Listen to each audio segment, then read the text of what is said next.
So I just learned how to snap this year, and not this year actually, 2017. I find this quite disappointing, and you were telling me how you can't snap with your left hand even though you're a lefty. How do you feel? I feel like it sucks because I see all my friends snapping with both hands and like showing off their skills, and I'm just jealous because I can't do it at all. Like maybe once in a while I'll get like kind of a pop, but it's never like the full thing, and I want to be cool. That's a great metaphor for life. Sometimes I'll get kind of a pop, but I just want to be cool. Wow.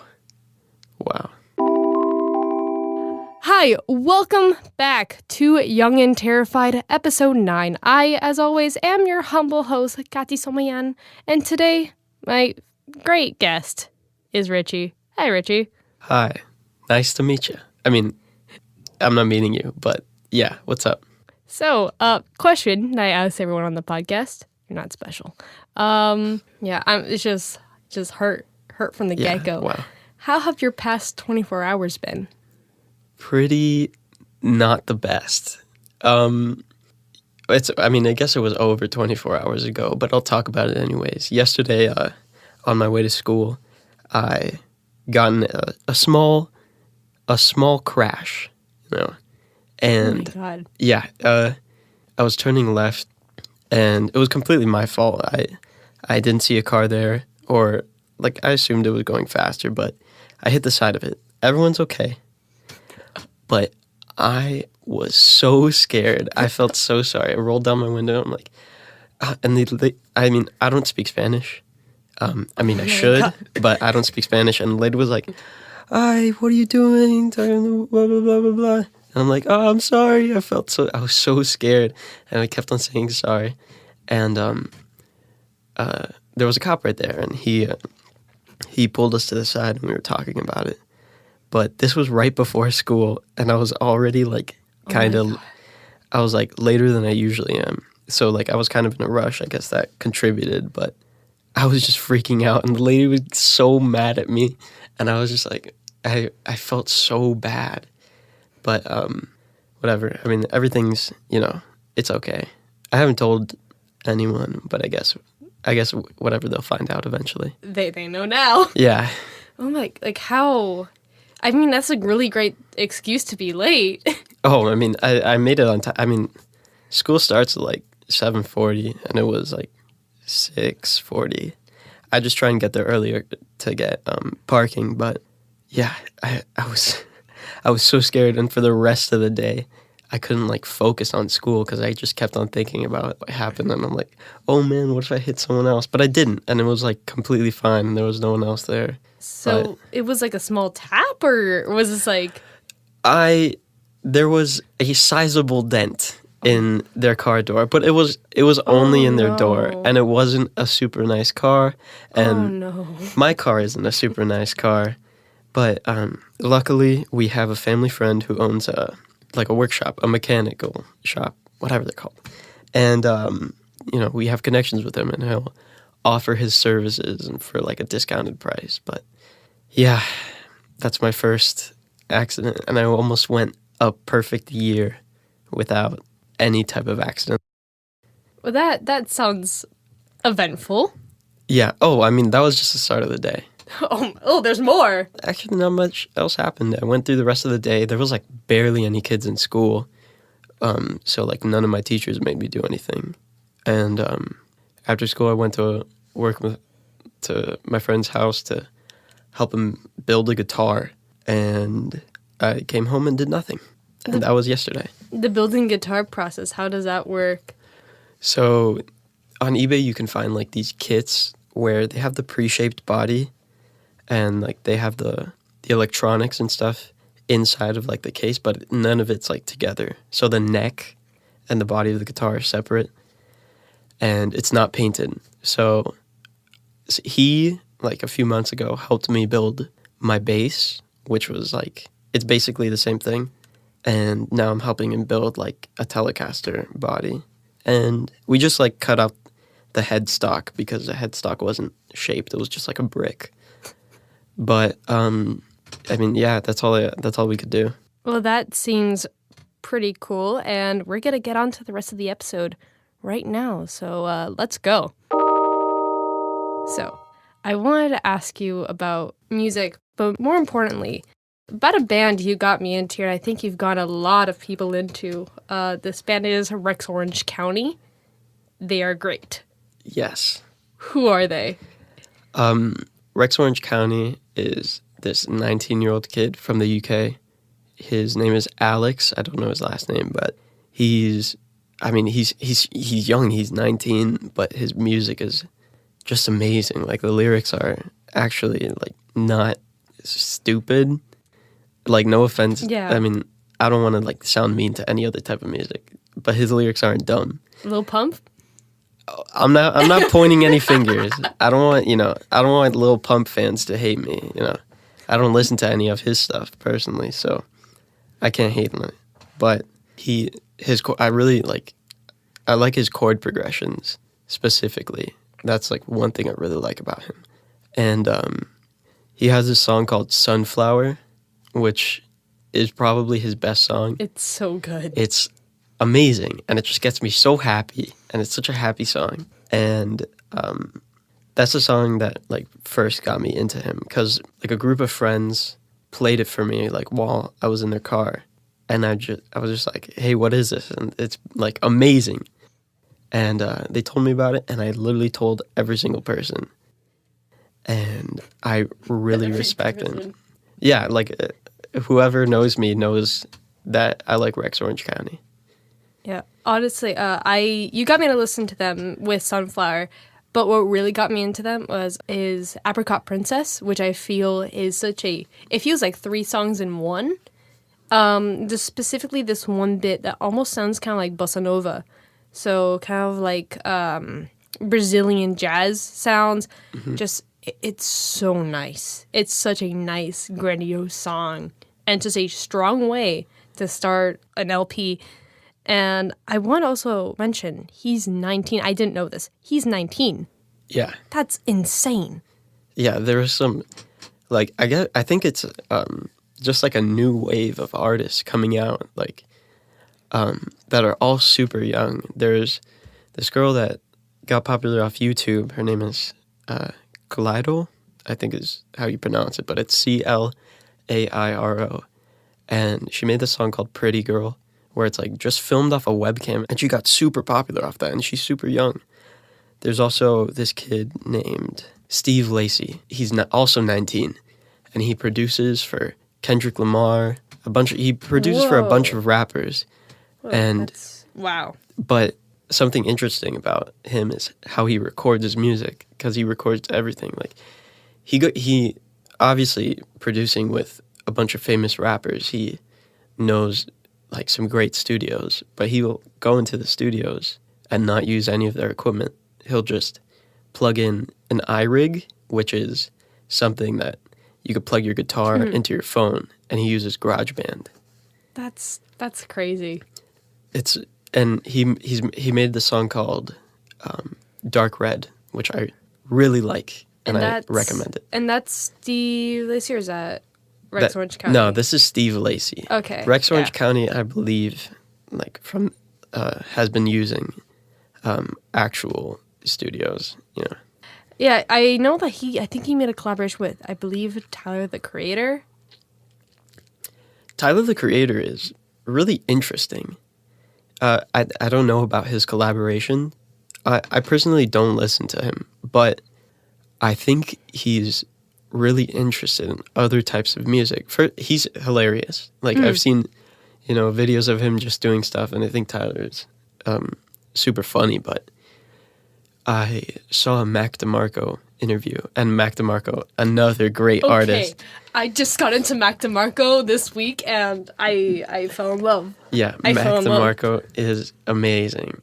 Mac DeMarco had an interview where he was talking about how Tyler, the Creator, I believe, hit him up and was like, hey, I'd love to do a collaboration, which I think is super cool how this rapper is reaching out to like these different types of, I guess, like indie music, and I think it's super like interesting, and I just think that's super cool of him. Yeah, it's these kind of two separate worlds, like rap and like indie rock and alt pop. All they've just been so separate, and I feel because of how interconnected everything's becoming, everyone's just cross Exactly. pollinating like influence with each other.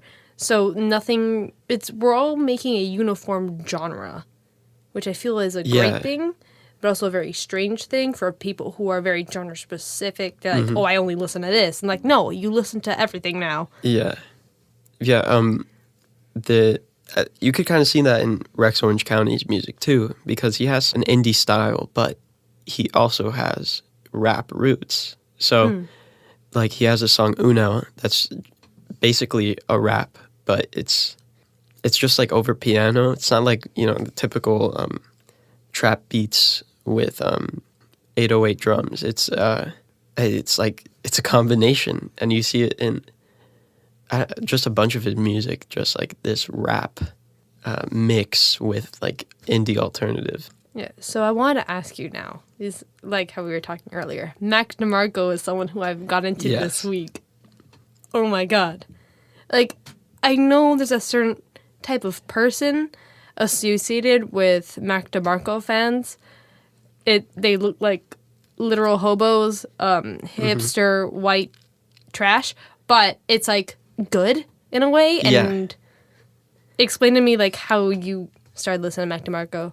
I remember I was going.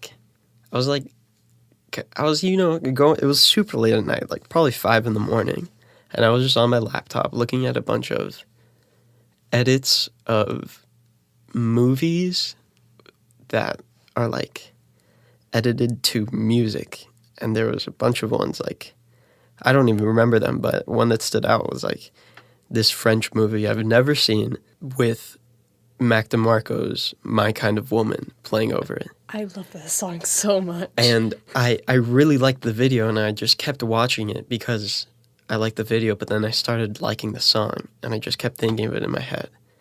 And I started listening to Mac DeMarco. Just the way he plays guitar is super weird, and it sounds so different. And his voice itself is very just unique. And I just started really liking him. I listened to basically all of his songs. I've obviously picked some favorites, but I haven't heard a bad song by him. Yeah. I got into Mac DeMarco exactly a week ago, and this happened when it started a little bit earlier, so for whatever reason, my YouTube recommended things were like all Mac DeMarco interviews, even though I never listened to any of his music. I just found him funny as a person. Yeah. I watched the Hot Ones with him in it. That's hilarious. Great interview. Oh my god. And then I'm like, you know what? I should actually listen to this. Maybe it's good. Everyone likes it. So, me and my mom, we were out. We were getting takeout from Chili's. And we had to cross. Delicious. Best food. We had to go on a sidewalk on like the freeway. Not the freeway, but like it was a fairly large road. Yeah. So I have my earbuds in.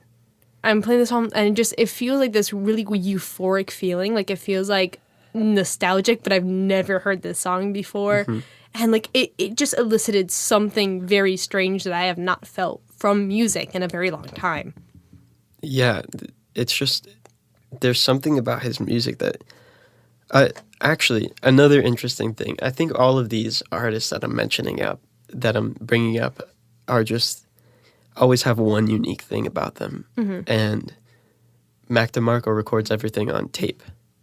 So, whoa, okay. Yeah. So he did an interview, or like there was a documentary on him that I saw, and he was talking about how he loves the accidental markings, I think was what he said, on tape, because usually you'll get like maybe a pop or something will sound off, or it will speed up or something, and he doesn't like things being too artificial. He records everything off of his own synths, like no computer programs. And I think that's also another thing that's super awesome about him. And he's hilarious. I watched videos of him 2 months before I actually listened to his music. That says something about his character. Exactly. So, yeah. Mac DeMarco, Rex Orange County. Great people. And Steve Lacy. Steve Lacy. I'll commit that one to memory. I'll check them out. And you all should too, because they're all great musicians and they're the faces of music now. Okay, so for our next topic, I would like to talk to you about movies and other visual media. Now, last year, mostly towards the summer, you did on Snapchat like these movie reviews of Yeah. like literally every movie imaginable or like any piece of media imaginable. Talk to me about that. How'd that start? Man, I honestly don't remember how I started Reviewer Richie. That's the hashtag I was always put That was behind. wonderful. I can't tell you where I started doing it, but I just remember people like genuinely enjoying my comment, and like they would slide up and be like, "Wow, this is super cool," and I was like, "Oh wow, thanks. I'll do it next time." And next time I watched the movie, I did it again, and people were just like, I would kind of make them. I'd try to make them funny, but sometimes I'd like, if I saw a movie I really didn't like and it just made me angry, I'd be like, "This movie's horrible. I hate it." And I wouldn't be funny, but people would still find it funny. And it got to the point where I kind of did reviews over other things. Like I think I did one for Bob Ross, and I think I also did one for like some peach tea that I drank. I used to hate the tea, but then I tried it again and I was like, wow, this is delicious. And I was just like, everybody drink this. I think that's, I haven't done it in a while since I haven't watched a movie in a while, but yeah, that's Reviewer Richie. And of the movies you watched, which one did you hate the most? Oof. Like, which one stands out as like, this was awful? A lot of the times I'll watch a movie and I'll be like, I'll really hate it, but in the back of my mind, I'll be thinking, no, I can't hate this because it's part of something I like so much. Oh, God. So I hate when that happens. right after I finished the movie, I was like, I posted a review of Richie that was like, oh, it's not that bad, whatever. But then I started thinking about it. And I'm like, wow, I take that back. That movie was horrible. And that happened with me.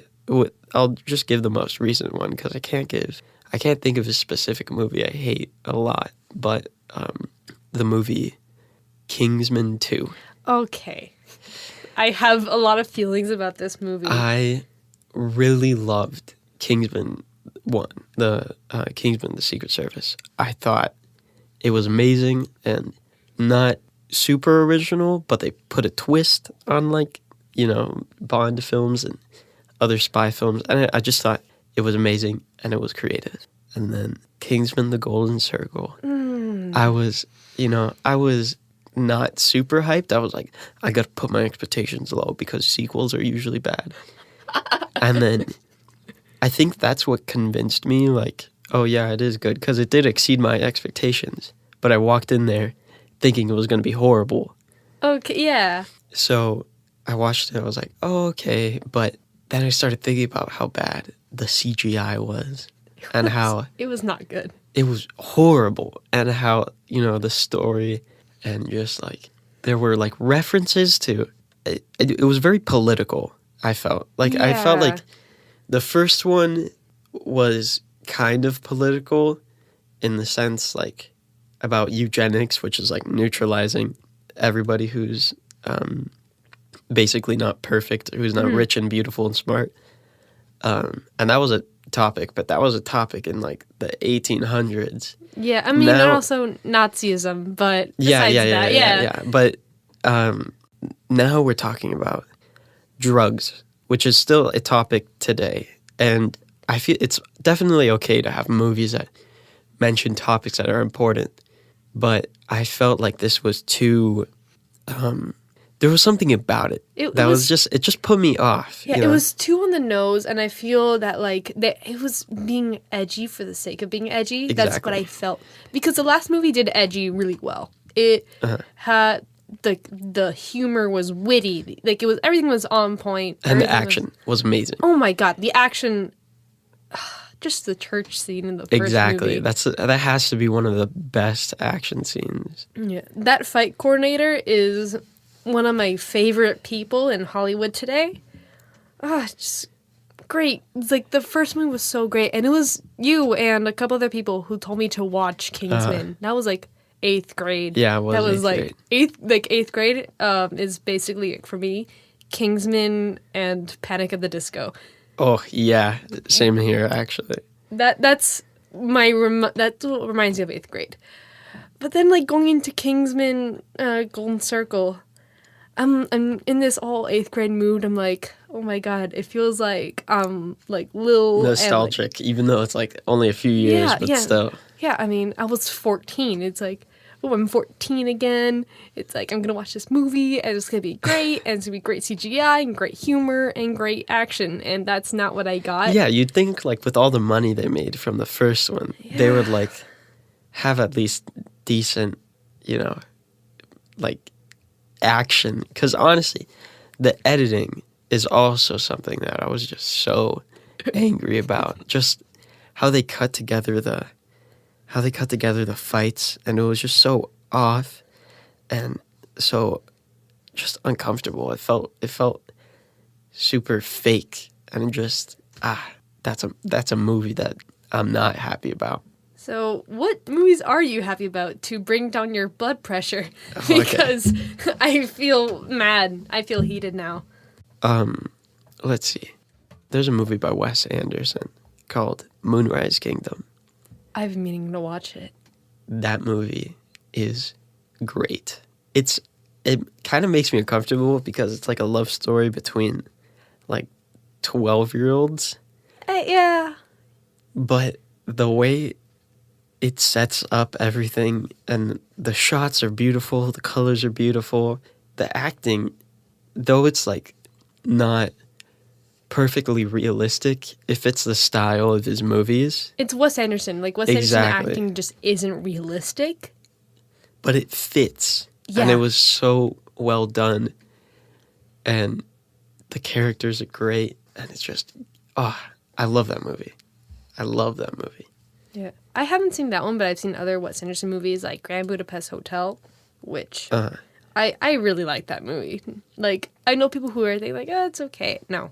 I love that movie. I love the art in that movie. That movie has, like, planted a seed in my heart. Like, I want to be a production designer. Like, I want to be a set designer at some point. Maybe. Who knows? But that movie just artistically is so beautiful. Yes. I can agree with that.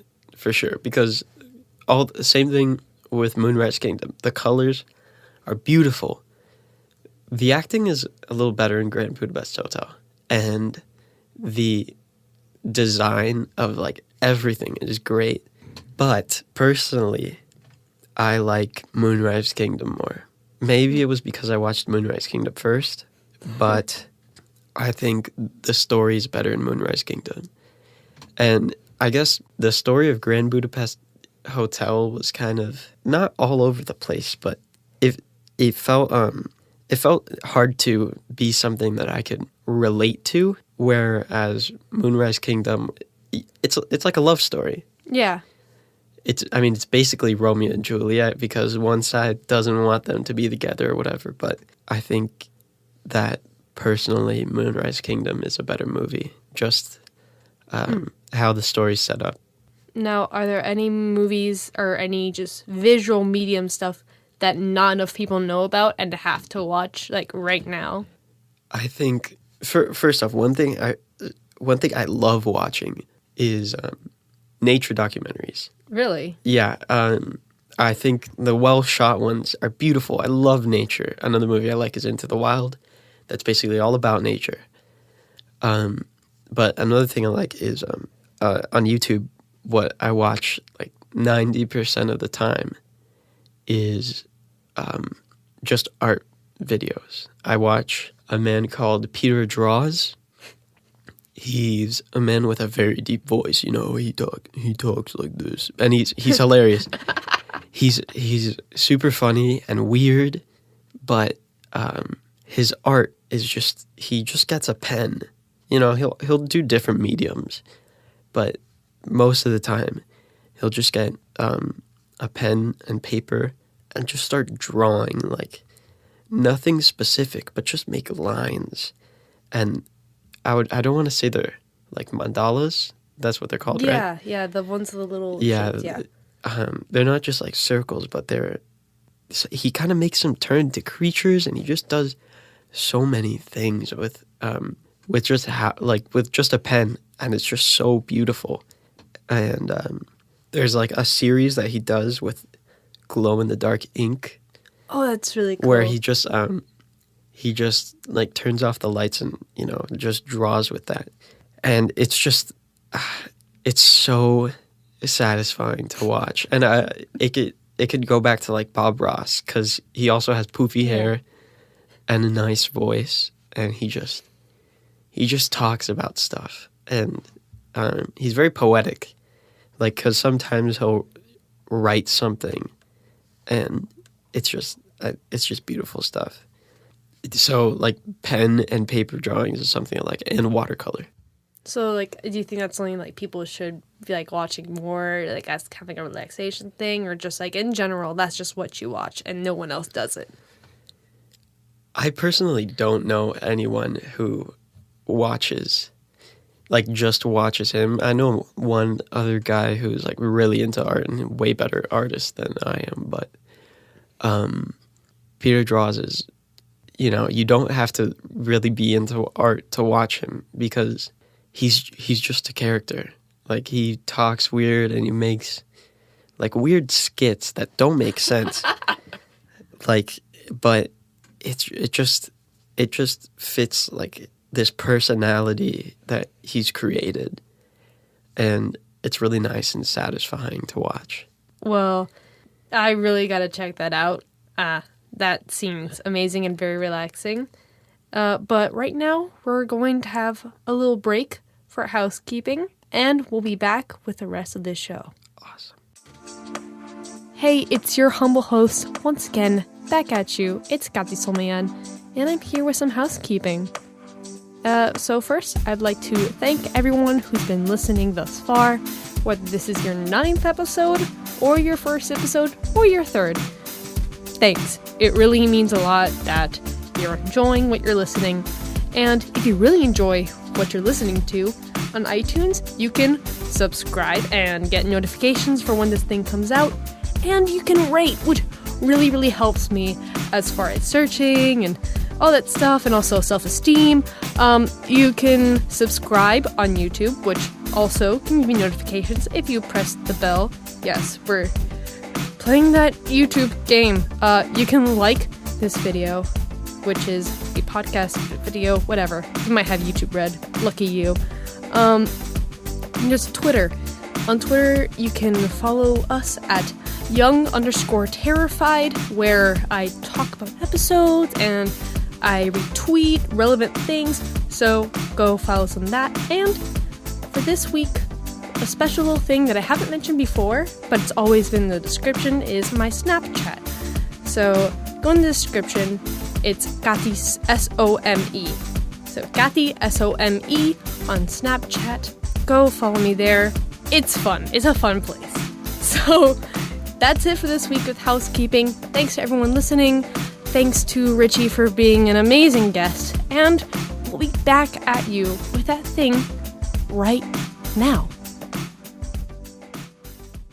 And we're back from that housekeeping, thanks to me once again in the past, who recorded that. Anyway. Hi. You're back again. Yeah.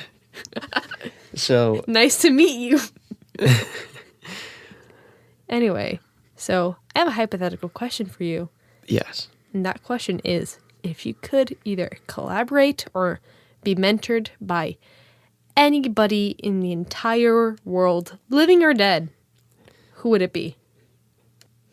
Personally, I I'm not a good singer, but someone I respect. I don't listen to a lot of their music, but Freddie Mercury has such an amazing voice, and I just maybe not even mentor me, but just like sing for me, because like I love his voice. It's amazing, and it's so impressive, and just his and just I love that man. That man's great.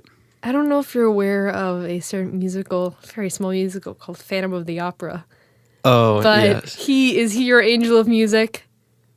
Is I've never actually seen Phantom of the Opera. He's your angel of music. That's what it's sounding like.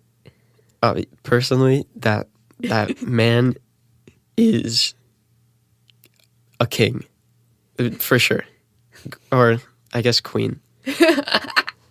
But yeah, that man is just, his voice is so perfect, and like he can go through so many different styles and genres and just change his voice like if it's nothing. And I think that's super impressive. I feel a lot of artists nowadays, whenever I hear them sing another genre that isn't theirs, I'm like, please stop. Yes. This is not good. Mm-hmm. This is bad, sweetie. Go home. But just Freddie Mercury. Literally, if he were to make an album, if you were to bring him back from the dead, make an album of every song is a different genre, I think it'd still be a great album. It'd be beautiful. It'd be perfect. He can sound, it's crazy how he can sound like he can sing opera, but you could still tell that it's Freddie Mercury.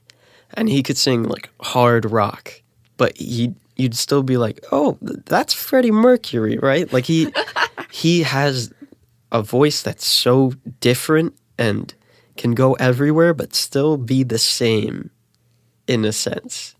It's amazing. Freddie Mercury, angel of music. Exactly. Well, Richie, it has been awesome having you on this episode. Talked about a lot of great topics and a lot of great things. Yes. And to talk us out before we go, where do you see yourself in 10 to 20 years? So I think there are two sides to that answer. Dream-wise, I'd love to be a musician. Mm-hmm. I love music. I play guitar. And obviously, talking through this, I have a bunch of idols that I just love to be. They're also super young and also super different and are the type of music that I'd like to make. So personally, I'd love to make music, but realistically, and I see myself probably studying medicine. That was also something I'm pretty passionate about. It's super hard, don't get me wrong. And I'm not saying I'm going to be in like a really fancy med school, but that's one thing I'd like to study. I think that's really fun. And like, what in medicine do you think? I think most likely pediatrics. I'm good with kids, and I know that like when if you're a pediatrician and you bring your child into one pediatrician, you'll usually stay with that same doctor as like you grow up till you're 18. And I don't know, it's like a good way to build like customers that like I get not customers, patients, just patients that like you watch them grow up and you work with them for a long time, and it just it seems like it would be a good move. And it's either that, but I'm also super interested in psychology, but it's most likely pediatrics. Well, that sounds great because the world needs more doctors. Like I'm not even saying this like sarcastically, like Yeah. for real. Like the world does need more pediatricians and doctors that can deal with kids because there's not a lot of people who can. Yeah. And that's That's talent right there. Thank you. Thank you. Well, anyways, it's been a pleasure having you on. Great topics, great discussion. And it's a pleasure to have everyone listening out there. Thanks for listening all the way through. Or if you're just skipped, okay. Yeah, rewind and listen to the entire thing. Jeez. Yeah, so your notes for this week, your homework for this week. Listen to Rex Orange County, Mac DeMarco, Steve Lacy. Okay, I got it. And watch Peter Draws. Yeah. But most importantly, have a great day. Bye. Bye.